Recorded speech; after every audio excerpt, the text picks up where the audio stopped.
Estuvo chévere la conversación con Cristóbal y con John. ¿Tú te consideras una nómada? Bueno, en algunos aspectos sí. Soy bastante buena manejando dispositivos tecnológicos y eso del aprendizaje informal también soy muy buena en eso. Y adaptarse fácilmente a nuevos entornos laborales, ¿no? Pero por otro lado, no soy ni muy creativa ni innovadora. No te preocupes, en breve vamos a tocar esos temas en el curso. Toma. ¿Y esto? John me lo envió. Solo tuve que imprimirlo, recortarlo y armarlo. Oye, está muy bacán. Espérate, me llegó un mensaje. A ver, es John. Dice que Ronald Vanderhoff está en línea y también puede hablar con nosotros. Colaborativo, siempre conectado a personas, ideas, organizaciones... Ay, ya deja, eso, ven. Ronald Vandenhoff es el CEO de seeds2meet.com y el cofundador de CDEF, un holding de empresas que desarrollan el movimiento de la sociedad 3.0 y promueven la idea de compartir espacios y conocimientos. ¿Cuál es tu visión de una sociedad 3.0? ¿Cómo funcionaría y cuáles fueran sus beneficios y sus retos? Well, to begin with, I think that in these times it's something like a transitional period. We're moving from one system, the industrial era, and we're moving into something new. And that's something new. I've called that Society 3.0, but you can call that the digital society or the information society or whatever. And that transition period in which we are moving from the old system to the new, that has been going on now already for about 15 years, and it will take another 10 to 15 years to reach its conclusion. So the challenge here is for everybody is how do you make the transformation from the old to the new? And how do we make sure that everybody still can keep on participating and join in the fun, basically? And how do we create new economic value with all the new technologies around us? ¿Qué es Seeds2Meet? ¿Cómo es este modelo diferente de los otros modelos de coworking de los cuales hemos escuchado? Okay, I said we are in a transitional period and we saw as an organization, because we have been in the meeting industry already for 20 or 30 years, so we saw a change in the markets.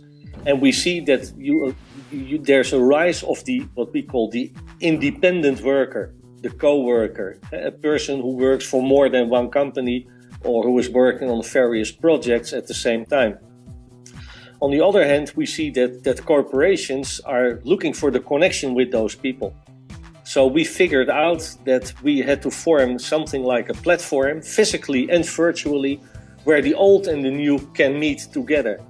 And we called that formula Seeds2Meet. So Seeds2Meet is partly a co-working center, it's partly a meeting center, it's partly an incubation space, it's partly an office center. So basically those are old terms and we blurred them and mixed them together in one new concept called seeds2meet.com. Seeds2meet.com es una plataforma virtual para reservar espacios de coworking en distintos países donde el sitio tiene su sede. En el calendario escoges la fecha en la que necesitas utilizar un espacio de trabajo, ya sea uno gratuito, una sala de reuniones o un escritorio permanente.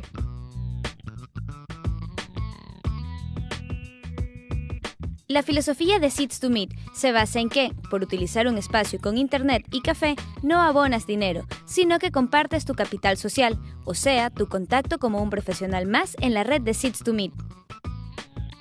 Esto se traduce en una amplia red de personas que se conectan para trabajar colaborativamente en nuevos proyectos.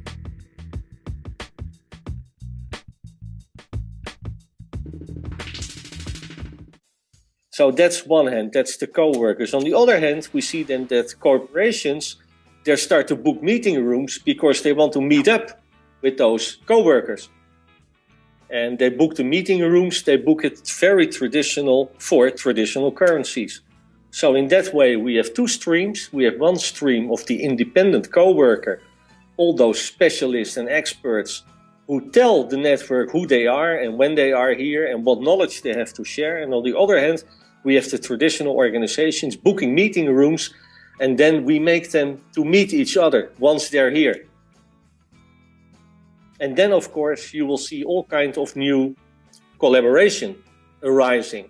So new companies are being formed, people get jobs And people get assignments. People start to collaborate together and start new ventures. And all of a sudden, then, there's a lot of economic activity growing, and there's an extra need then again for meeting rooms again and office spaces and things like that. So then you get like a circular movement. So the more successful, let's say, the social element of the business becomes, the higher the need for paid services becomes. And the more paid services, the more money we make, the more we can again then give to the social stream and allow more people in, not paying traditional currencies. So we found a new balance really between the old and the new. And it's very much sustainable. We're doing this since 2007 already. So it's not like a hype. It's not something, which will not be there tomorrow. ¿Cómo Seeds to Meet valora el trabajo en comunidad o en red? ¿Tienes algún tipo de ejemplos que nos pudieras dar? We share stuff and we strongly believe in reciprocity. So I do something for you and you do something for the network. And if the network becomes better and stronger, it does something for me too. So we have to get back to the traditional sense of the word economics. And that means you can collaborate much better. So I strongly believe in sharing, not necessarily being free.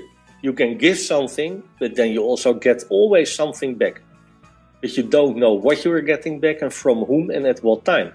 So we call that asynchronous reciprocity. ¿Crees que este modelo de coworking podría funcionar en cualquier parte del mundo? Especialmente por las diferencias culturales. In any country. But the key thing is to get started. And a lot of people, if you start to do something new, your cadre of reference, that your context is always traditional. So we always think, I'm going to start a place, I need money to pay the rent. No, you need space. You don't need money, so you have to find a person or an institution which can share their abundance of space. And in every traditional corporation, they have a lobby. In every hotel, there's a lobby. In every municipality, in every library, there's an abundance of space. And we think of co-working, we need a dedicated building, and we call it a co-working center. No, you need space. And that space can be at the library, and the next day it can be at your local school or your local town hall. And the internet is connecting all those places together. And then all of a sudden you don't need money to get started. Realmente hemos aprendido muchísimo con esta conversación el día de hoy. Sigamos en contacto. Claro que sí. Chao.